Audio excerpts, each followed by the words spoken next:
Okay, so in today's video, we're going to speak about fat loss, but more specifically, it's going to be accelerated fat loss. Something that's quite frowned upon within the fitness industry. You want to be losing fat as slow as possible, really, if you want to get the best possible results and retain as much muscle as possible. But in the real world, sometimes we don't have that much time to get the results that we want, so we have to look towards something like an accelerated fat loss phase, and that's what I'm going to talk about today. It's going to be a bit of a walkthrough, talk through video, but one slight disclaimer before we go into this: I would not recommend this for someone that has plenty of time to lose body fat. If you've got 6 months to lose body fat, you want to lose it as slow as possible, try and retain as much muscle as possible, and do it the easiest possible way you can without starving yourself. Because when we start talking about what we're going to talk about in a minute, we are going to be not in the most comfortable of positions, and it is going to be quite hard to do. That's why we're going to do it for a short period of time, and there is other sort of negatives to doing this as well. So just take it with a pinch of salt. I know some people frown upon this, and trying to lose as much weight as possible can be seen to be stupid, but like I said before, in the real world, sometimes we have a limited amount of time to get the results that we need, and that's when we can look towards something like this, an accelerated fat loss phase over a period of 2 to 4 weeks. So let's get into it. I'm going to load up the screen. I'm going to walk through, talk through how I would work out my calories, and then you guys can go away and do this for yourself and sort of find your own calorie goal and give this a go and let me know how you get on with it. But like I said, it's not going to be comfortable and it's not going to be easy. Let's get into it. Okay, so the first thing we need to do is we need to work out our calories, our maintenance calories, the calories we need on a daily basis to stay the exact same weight that we are. And the way I do it is I use an online calculator, which is not 100% accurate, but it gives you a nice little start point to know roughly where you are. So as you can see here, I am on tdecalculator.net, and that means typical daily energy expenditure calculator.net. You're going to populate the fields here with your age, your weight, and your height, and then select the activity level that is relevant to you. If you're not an athlete, don't click athlete. Just be 100% honest with yourself. If you don't really exercise at all and you're quite sedentary, then choose sedentary, and so on. Work down, make sure you pick the right one for you. This is probably one of the most important things. After you've done that, you can put your body fat percentage in if you want to. If you don't know it, don't worry about it because it doesn't matter, but it might give you a more accurate reading if you do. So then we click calculate at the bottom, and it gives us these numbers here. So these are our maintenance calories, and what I mean by maintenance is that's the amount of calories we need to eat roughly, because like I said, this is a rough number, on a daily basis or a weekly basis to stay the exact same weight that we are. Now, to achieve fat loss, we need to be in a caloric deficit. So normally I would advise doing about a 250 caloric deficit on a daily basis, with a cardio accompanying that to give us roughly around a 500 calorie deficit, which equates to 1 pound of fat loss a week. But the aim about what we're talking about today, accelerated fat loss, is to lose a little bit more than that. We want to push beyond that, and we've got a limited amount of time to do it. So we need to go even further than that. And like I stated before, this is going to be very uncomfortable. It's going to be hard to stick to. There's going to be possibilities that you're going to lose muscle mass. You're going to feel tired. There's a lot of negatives to doing this, and that's one of the reasons why people don't do it on a permanent basis, because it's very uncomfortable. It's hard to stick to. You'll feel like crap. You'll lose muscle mass, and you'll look like a bag of sand. There's loads of negatives to doing this. However, there's one really good positive.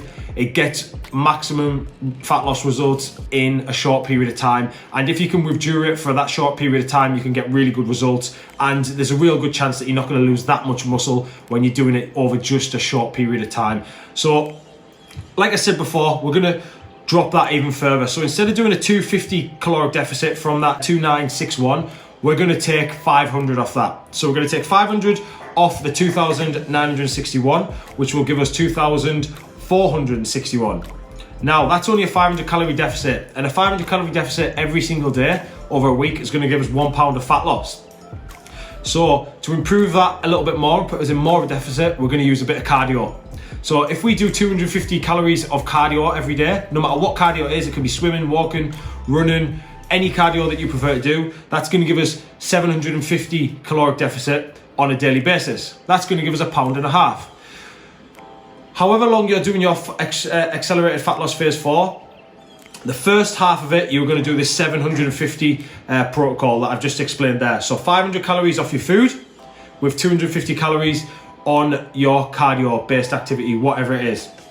The second half of your accelerated fat loss phase, we're going to go a little bit deeper. We're going to make it a little bit harder, and we're going to drop 750 off our food which will take us down to, oh, just a bit of quick maths here, 2,211 calories, and then another 250 cardio on top of that. So we're taking, on our first portion, we're doing 500 calorie deficit of food, along with 250 calories worth of cardio every day.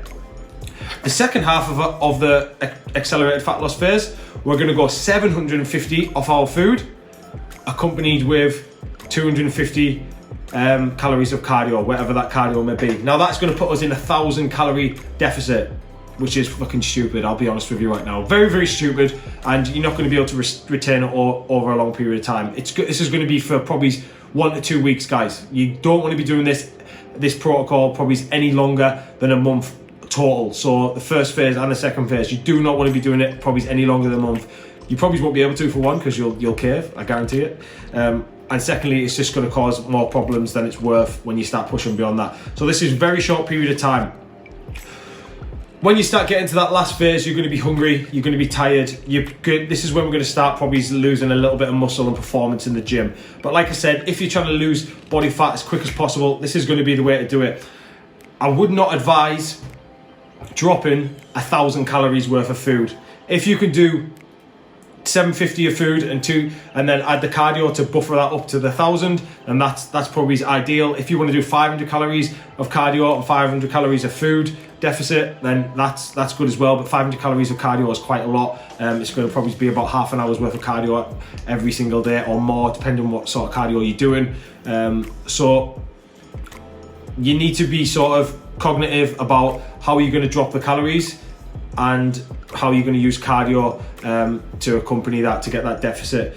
Now, that's going to be the end of the video today. We're going to speak a little bit now about the negatives. When we're doing a fat loss phase like this, an accelerated fat loss phase, we need to make sure our protein is very, very high. The reason is because, like I said before, we have a massive risk of losing muscle mass because we're in that much of a deficit. And when we're in that much of a deficit, we have a lack of energy in the body, so glycogen and stored energy. Our body might start breaking down protein as energy. It might not happen depending on what body weight you are, etc. But there's a chance of it doing it. So just be cognitive of that and keep your protein nice and high, at least a gram per pound of body weight throughout.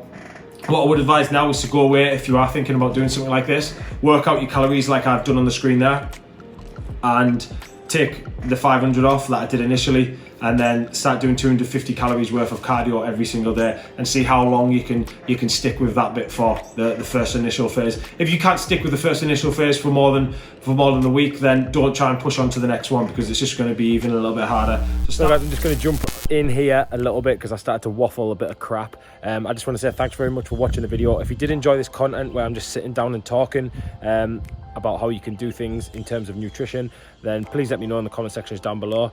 If you did like the channel and you want to see some more videos, then hit that subscribe button, because that's what I love to do. Oh, I just nearly fell over. Catch you in the next one.